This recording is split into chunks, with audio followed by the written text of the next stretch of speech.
Hey, welcome back to the channel, or welcome to the channel. I hope you and yours had a safe and happy 4th of July weekend. Today is July 8th, 2025. July 7th. Is it? Oh yeah, tomorrow's the 8th. We travel tomorrow. I'm getting ahead of myself. Today's the 7th. Joe's got, that's why she's got the phone. She's always on autocorrect. So anyways, thanks for joining us here on this little venture of renovation of the art studio. Didn't get a lot done here over the 4th. Did get a chance to get a little bit in. We enjoyed some good times with some good friends and a little bit of family, and took care of a little bit of business Joe and I had to do. So it worked out okay. Cut his hair. Yeah. No, she didn't cut my hair. I was mowing the lawn, and no, never mind. That's Anywho, back to where we were. Yeah, but anyways, yeah, before we get to the renovation and what we updated here, I just want to tell you, when Joe and I started this channel, our mission and our goal of the whole thing was just to document our journey. And we weren't going to bring a lot of drama to the channel. And that was not our intentions on this. But in the next episode after this, I have to share a story that happened to Joe and I, unfortunately. We're okay, safe, nothing terrible happened, nobody to the trauma room or anything like that, but unfortunate the way people are. But that'll be on the next episode, and Joe and I are going to travel here for a couple of days, and I'm going to write down some points I want to talk about. I'm going to sleep on this for another 48 hours, and like I said, I want to jot some notes down and get some bullet points on following through with my next route of taking up on this little deal that we have to go through. But anyway, enough of that. That's for the next episode. So like I said, we don't want to bring drama to it, but I just have to share what happened. So back to the renovation of the art studio. That's what you're here for. We got some pieces of chipboard up on the wall here. It doesn't look pretty right now. It didn't have to look pretty.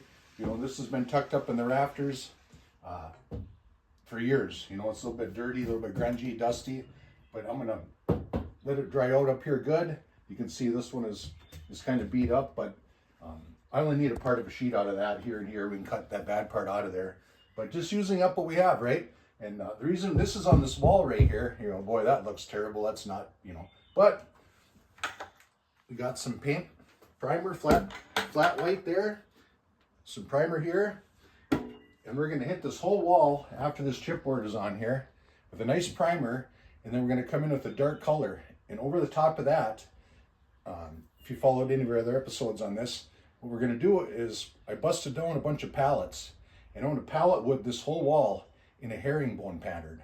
And I got 10, 15 different color stains that we're going to do. I pulled this off on 2 or 3 other places. I did one really nice in our home here. It came out just great. So we're going to do that on this whole wall, and we're going to use up some of this old stuff that we had laying around here, and that'll be out of the way, and I won't have to move it again. It'll be up on the wall and out of the way. The other thing I did is, Okay, this is gonna be a little tricky. Yeah, we still got a mess. We've been having to move stuff around that we're gonna keep and haul stuff off to the dump, but it's been terribly humid. We got more rain coming in today, so it's starting to boom. Yeah, we had to pull some stuff inside again. But yeah, I studded in that wall. That was one of the first things we did in this front part of this building, and we're gonna go back in there over the top of that, probably with chipboard. And haven't quite decided what we're gonna do on that wall yet, but we'll get there. I think you should just have a nice clean white wall, but yeah, we'll maybe. see. We'll see. Yeah. Me, clean and white, we don't get along so good. Okay. So anyways, yeah, that's Bear with me. Okay. All right, so that's the front. Now we're going to the back here. Here's another piece of chipboard that was broken, and I'm guessing this stuff was broken. Me and my shopping sprees, I know where to look for damaged goods, and I get a real reasonable price on this stuff a lot of times instead of paying crazy absorbent prices for glue board. So anyway, over here, if you remember, we had the 1x6 that was framed in and 2 wing walls alongside of it, the 1x6 boxed in thing. I took care of all that. That was a couple hours of pulling screws and breaking that down. That's going to be great forming material for redoing some of these windows, and over here on this other wall across here. Now that the furnace is gone, we can see what we had back in here. If you recall, there's a fuel oil stove. I swept this and I put some kitty litter on here one time to try and clean up some of that mess. And we got some more scrubbing to do. I got some bleach, and we're gonna monkey with that. Down to Joe's right, down by her ankle, we knocked out all that chipboard along there, letting that dry out good. There was a green treated plate down here, which was a bonus round. You know, I thought of something great, you know, when I was 21 years old, 22 years old. So that worked out okay. And we'll just let this dry out. We're gonna clean some of this up. We're gonna take an oscillating tool and we're gonna cut this off here, replace some of this, probably up this high. We're gonna change this out. I'm gonna cut the power to this one, or probably is already, off the breaker box. And this was just a thermostat. And actually there's nothing here now because the fuse has been pulled out of it. So there's no power here anyway, but we're gonna kill the power over there. And we're just probably gonna put an extra outlet right here. So if we wanna get the wood stove in here, we can put a little fan up there. We can blow some heat around in here. That'll work out really nice. And then Joe's swinging at mosquitoes around, so she's moving a little bit.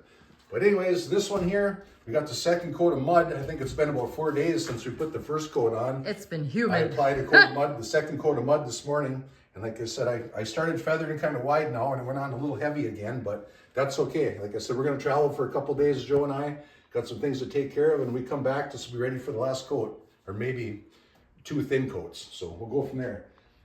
In front of us here, another thing we did is, if you recall, this is a whole pile of 2x4s here, which is another bonus round with some stuff we got, material to do some things. There's some basswood here. I think I'm gonna use for my headers on a couple of projects. There are some nice 4x6 blocks. I'm gonna need some headers for some other things I wanna do around here. So those will work out really nice. And the other thing that I've been kicking around, taking some measurements on, is you can see the lighting situation here without a lot of overhead lights. And if we're gonna have this as an art studio, I've done 4 or 5 art studios, and now this is gonna be the final one.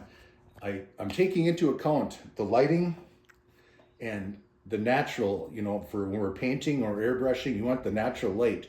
You don't want any reflections, you don't need bright direct sunlight coming in. And I think where this window is right here, I have a 4x4 vinyl window that I'm gonna put in there, I believe. And if I don't put that one in there, I'll put it over here on this other wall in one of those 2 locations, the 4x4 window. It doesn't open, again, a clearance steel that I got. It doesn't slide, it doesn't open, so we're not gonna have that cross flow of ventilation. So that'll be one of the last things we do before the siding goes on this building probably, and we get the rest of this lumber and this other stuff out of here. So either way, 4x4 window on that side or this side. This side here, this is gonna work out nice for us because this is the south side, and this is something to think about. If you ever have an art studio and you wanna start designing your own, important little point here, probably the way the sun comes up during the day, if you're a midday person, you like to be out, you know, 10, 11 o'clock having your coffee, doing some painting or being creative, you don't want that direct south sunlight coming in at you. That's the reason why way back in the day when I did this, I took that into account. This is my airbrushing booth over here at the time, before the squirrels and the vermin took it over, and I used it for any flat surface to throw crap, but that's another story. But you don't want a big huge window directly on the south side if you're working below it, because you're gonna have that direct sunlight for, you know, a lot of time. Even up here in northern Minnesota, winter time we don't get a lot of sunlight, but it is enough. I noticed in my last studio that it was enough that when I airbrushed, I had to hold the fish when I was airbrushing real skin mount fish for taxidermy. I had to hold it at a certain angle and a certain distance from me, and that's before I got old eyes, and because I had too much glare, and that reflection, that refraction of light through the window and from the rays of the sun, it just didn't work out. So I recommend not putting direct light on the south side. East, I think, is going to be our best bet here. So, and over here, there'll be another window. I for sure want to put another window out here. If I don't put the 4x4 there, maybe just about the same size that is. Might have to move it over a little bit, but I just like the scenery out there too. It'd be nice just to have a window in here. You want to get up, stretch your legs. We're going to clear a little bit of brush back there. I got some beautiful maple trees and some poplar, some birch trees. I mean, it's an excellent place for just a view, you know, to get up and stretch and just take a look, watch the squirrels, the chipmunks, or whatever else.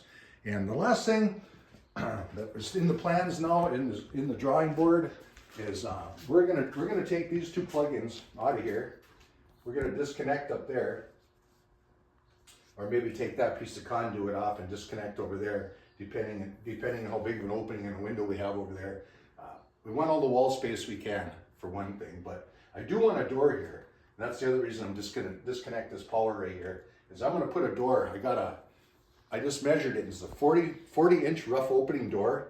And when you come in from the outside, it's a right-hand swinger, which will be ideal because this plate metal cabinet right here that my dad built, this stand, is gonna go on this wall right here.